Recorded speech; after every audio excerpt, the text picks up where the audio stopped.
नमस्कार दोस्तों, आप सभी का स्वागत है आपके अपनी यूट्यूब चैनल ज्ञान स्टडी एलएमपी पर। दोस्तों आज हम सामान्य ज्ञान का प्रैक्टिस सेट कराने वाले हैं। ये इंपॉर्टेंट फॉर ऑल एग्ज़ाम है, यानी कि सभी परीक्षाओं के लिए इंपॉर्टेंट है। जो आपका आरओ एग्ज़ाम होना है और इसके अलावा जो यूपी पुलिस भर्ती का एग्ज़ाम होना है, उसमें जो सामान्य ज्ञान का पेपर आएगा उसमें के क्वेश्चन यहाँ से आपको देखने को मिल सकते हैं। तो आइए दोस्तों आज की क्लास शुरू करते हैं। क्लास शुरू करने से पहले अगर दोस्तों आप चैनल पर पहली बार आए हैं तो चैनल को सब्सक्राइब कर लें, साथ में बेल आइकन को अंडर प्रेस कर लें, जिससे डेली की डेली जो हमारी क्लास होती है उसकी जानकारी आपको मिल सके। तो अब दोस्तों आइए आज की क्लास शुरू करते हैं। आज की क्लास का हमारा पहला प्रश्न है, गुजरात का जनक किसे माना जाता है? ऑप्शन है आपके ध्यानचंद, महाकवि कालिदास, सी ऑप्शन में है रविशंकर महाराज और डी ऑप्शन में इनमें से कोई नहीं। तो इस प्रश्न का दोस्तों सही उत्तर हो जाएगा, इसमें दोस्तों रवि शंकर महाराज यहाँ पर हमारा सही उत्तर हो जाएगा। यानी इस प्रश्न की बात करें तो सी ऑप्शन हमारा सही उत्तर हो जाता है। गुजरात की अगर हम बात करें तो 1 मई 1960 को बॉम्बे राज्य से अलग होकर गुजरात राज्य बना था। साथ ही महाराष्ट्र राज्य भी यहीं से अस्तित्व में आया था। पहले यह गुर्जरता के नाम से जाना जाता था और रविशंकर महाराज अनेकानेक ऐसे कार्य किए जिसके कारण इन्हें इसका जनक माना जाता, गुजरात का जनक माना जाता है। तो यहां पर दोस्तों सी ऑप्शन हमारा सही उत्तर हो जाएगा। आइए दोस्तों अगले प्रश्न पर चलते हैं। अगला दोस्तों हमारा प्रश्न है, वर्तमान स्वरूप का पहला कंप्यूटर मार्क 1 कब बना था? ऑप्शन है आपके 1939, option B 1947, option C 1937, option D इनमें से कोई नहीं। तो इसका दोस्तों सही उत्तर है यहाँ पर ऑप्शन सी सही हो जाएगा 1937। सी ऑप्शन दोस्तों यहाँ पर भी सही उत्तर हो जाता है। आइए दोस्तों अगले प्रश्न पर चलते हैं। अगला दोस्तों हमारा प्रश्न है, कंप्यूटर की पहली भाषा कौन सी थी? Assembly code language, QL, Fortran, इनमें से कोई नहीं। तो यहाँ पर भी दोस्तों हमारा सी ऑप्शन सही उत्तर हो जाएगा, फोर्ट्रान यहाँ पर सही उत्तर इसका हो जाएगा। आइए दोस्तों अगले प्रश्न पर चलते हैं। अगला दोस्तों हमारा प्रश्न है, फोर्ट्रान भाषा का विकास किसने किया था? J.W.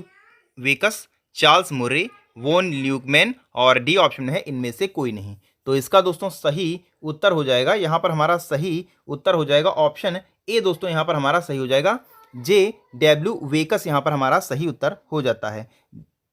J.W. वेकस ने इसका विकास किया था और ये 1957 में किया गया था। तो यहाँ पर दोस्तों ए ऑप्शन हमारा सही उत्तर हो जाएगा। आइए दोस्तों अगले प्रश्न पर चलते हैं।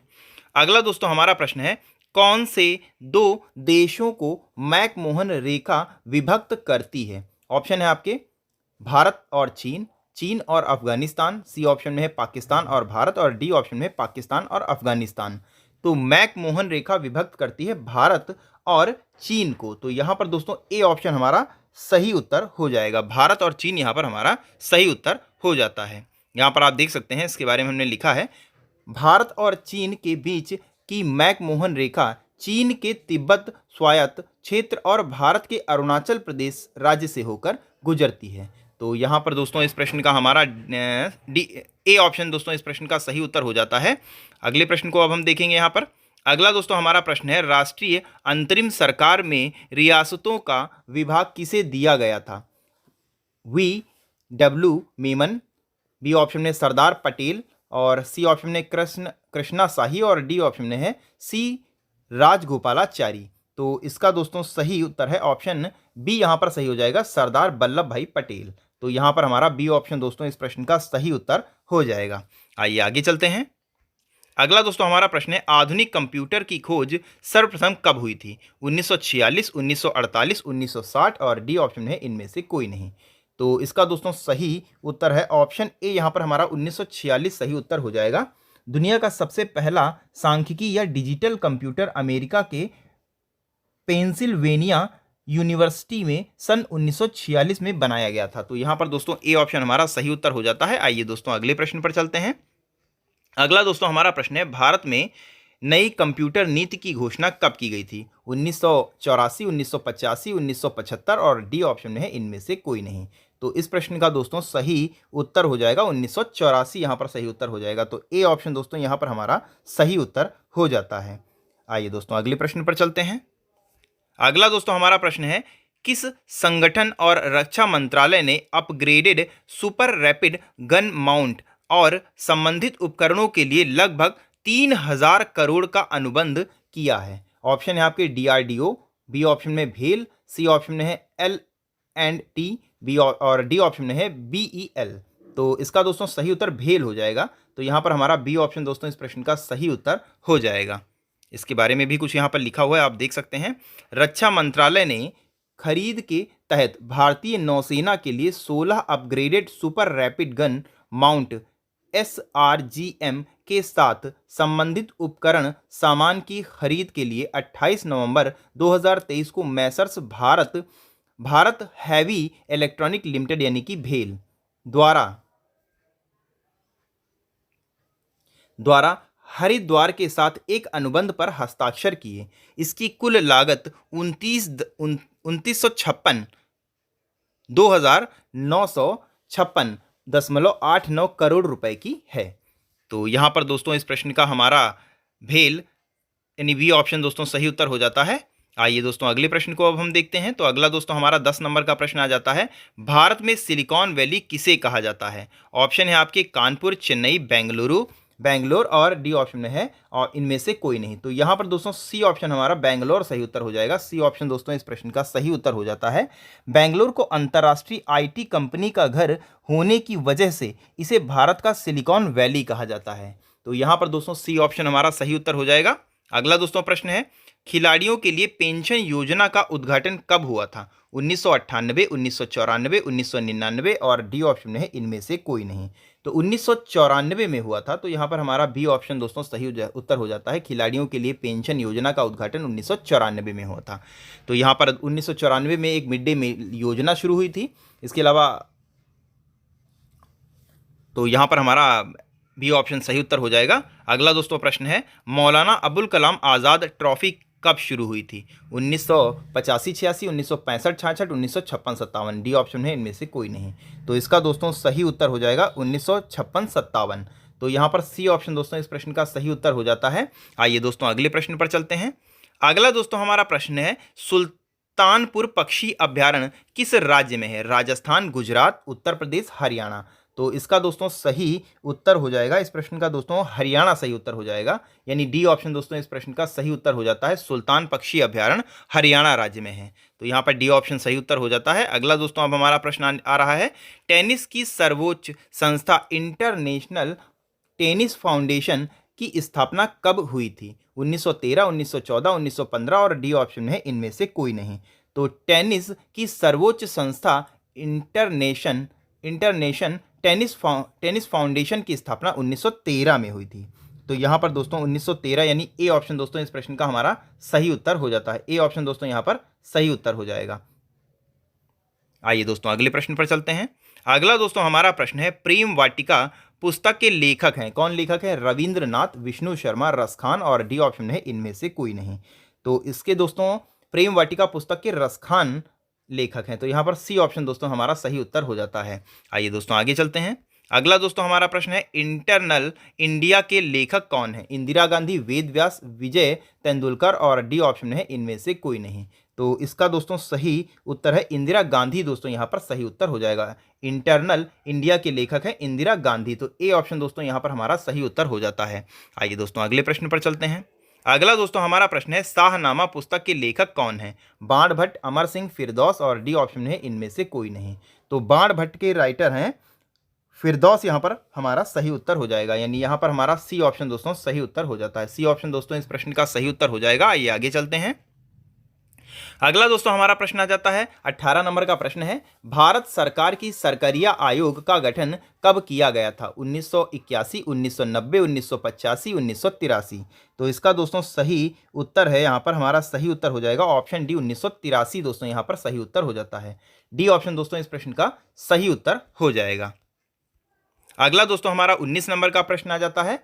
19 नंबर का प्रश्न है, 19 नंबर का अब हमारा दोस्तों प्रश्न है, आनंद वन की स्थापना किसने की थी? विनोबा बाबू, रविंद्रनाथ टैगोर, बाबा आमटे और डी ऑप्शन में है इनमें से कोई नहीं। तो यहाँ पर बाबा आमटे हमारा सही उत्तर हो जाएगा। बाबा आमटे दोस्तों इस प्रश्न का सही उत्तर हो जाता है। तो यहाँ पर दोस्तों सी ऑप्शन हमारा सही उत्तर हो जाएगा। आइए दोस्तों अगले प्रश्न पर चलते हैं। अगला दोस्तों हमारा प्रश्न है, न्याय दर्शन के संस्थापक कौन हैं? आचार्य नरेंद्र देव, महर्षि गौतम, गुरु अर्जुन देव और डी ऑप्शन में इनमें से कोई नहीं। तो न्याय दर्शन के संस्थापक महर्षि गौतम को जाना जाता है। तो यहाँ पर दोस्तों बी ऑप्शन हमारा सही उत्तर हो जाएगा। यहाँ पर दोस्तों बी ऑप्शन हमारा सही उत्तर हो जाएगा। आइए दोस्तों अगले प्रश्न पर चलते हैं। अगला दोस्तों 21 नंबर का अब हमारा प्रश्न आ जाता है, ग्रैमी पुरस्कार किस क्षेत्र में दिया जाता है?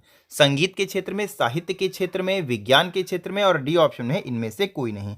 तो ग्रैमी पुरस्कार दिया जाता है, ग्रैमी पुरस्कार दोस्तों संगीत के क्षेत्र में दिया जाता है। तो यहाँ पर दोस्तों हमारा ए ऑप्शन दोस्तों इस प्रश्न का सही उत्तर हो जाएगा। ग्रैमी पुरस्कार संगीत के क्षेत्र में दिया जाता है।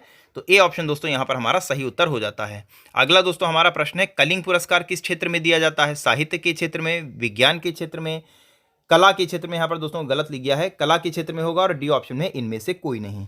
तो ये दिया जाता है विज्ञान के क्षेत्र में, कलिंग पुरस्कार दिया जाता है विज्ञान के क्षेत्र में। तो यहाँ पर भी दोस्तों बी ऑप्शन हमारा क्या हो जाएगा? बी ऑप्शन हमारा राइट हो जाएगा। आइए दोस्तों अगले प्रश्न पर चलते हैं। अगला दोस्तों हमारा प्रश्न है, मॉर्गन स्टैनली के अनुसार वित्त वर्ष 2025 में अपेक्षित हेडलाइन मुद्रास्फीति क्या है? 7.5%, 6.2%, 4.5% और डी ऑप्शन में 5.9%। तो इसका दोस्तों सही उत्तर हो जाएगा, इसका दोस्तों डी ऑप्शन यानी 5.9% यहाँ पर हमारा सही उत्तर हो जाता है। तो डी ऑप्शन दोस्तों यहाँ पर सही उत्तर हो जाएगा। आइए दोस्तों अगले प्रश्न पर चलते हैं। अगला दोस्तों अब हमारा 24 नंबर का प्रश्न आ जाता है, भारत में सर्वोच्च सम्मान भारत रत्न को कब बंद कर दिया गया था? तो ये दोस्तों बंद कर दिया गया था। ऑप्शन पहले देख लेते हैं, 1981, 1980, 1977 और डी ऑप्शन है इनमें से कोई नहीं। तो इसका दोस्तों सही उत्तर है 1977, यहाँ पर सही उत्तर है। 1977 में इसको कुछ समय के लिए बंद कर दिया गया था, उसके बाद पुनः इसको दोस्तों भारत रत्न दिया जाने लगा। तो यहाँ पर सी ऑप्शन दोस्तों हमारा सही उत्तर हो जाएगा। आइए दोस्तों अगले प्रश्न पर चलते हैं। अगला दोस्तों हमारा प्रश्न है, हल्दी घाटी स्थान किस व्यक्ति के से संबंधित है? महाराणा प्रताप, महात्मा गांधी, गौतम बुद्ध और डी ऑप्शन है इनमें से कोई नहीं। तो ये दोस्तों आपको प्रश्न आता ही होगा, महाराणा प्रताप यहाँ पर हमारा सही उत्तर हो जाएगा। अकबर और महाराणा प्रताप के बीच यहाँ पर युद्ध हुआ था। तो यहाँ पर हमारा ए ऑप्शन दोस्तों सही उत्तर हो जाता है। अगला दोस्तों हमारा प्रश्न है, विश्व कवि किस कवि को कहकर संबोधित किया जाता है? चौधरी देवीलाल, सरोजनी नायडू, रविंद्रनाथ टैगोर और डी ऑप्शन है इनमें से कोई नहीं। तो यहाँ पर दोस्तों सही उत्तर हो जाएगा, रविंद्रनाथ टैगोर को विश्व कवि के नाम से हम जानते हैं। तो यहाँ पर रविंद्रनाथ ठाकुर यहाँ पर हमारा सी ऑप्शन दोस्तों सही उत्तर हो जाएगा। आइए दोस्तों अगले प्रश्न पर चलते हैं। अगला दोस्तों हमारा 27 नंबर का प्रश्न आ जाता है, नवा रानी लोक नृत्य किस राज्य से संबंधित है? छत्तीसगढ़, उत्तराखंड, झारखंड और डी ऑप्शन है इनमें से कोई नहीं। तो इसका दोस्तों सही उत्तर हो जाएगा, यहाँ पर सही उत्तर इसका दोस्तों हो जाएगा छत्तीसगढ़। दोस्तों यहाँ पर हमारा सही उत्तर हो जाएगा, यानी यहाँ पर दोस्तों हमारा ए ऑप्शन सही उत्तर हो जाता है।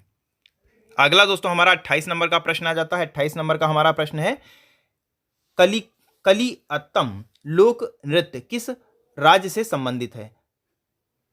कलिअट्टम यहाँ पर ये होगा राजस्थान, केरल, गोवा, इनमें से कोई नहीं। तो केरल दोस्तों यहाँ पर सही उत्तर हो जाएगा, यानी यहाँ पर दोस्तों बी ऑप्शन हमारा सही उत्तर बी ऑप्शन हो जाता है।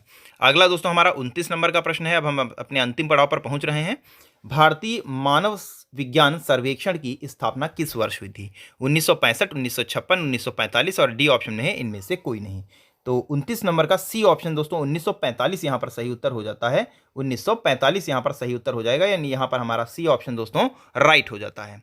आइए दोस्तों अगले प्रश्न पर चलते हैं और संभवतः ये हमारा अंतिम प्रश्न है। जी हाँ, 30 नंबर का प्रश्न हमारा आज का अंतिम प्रश्न है।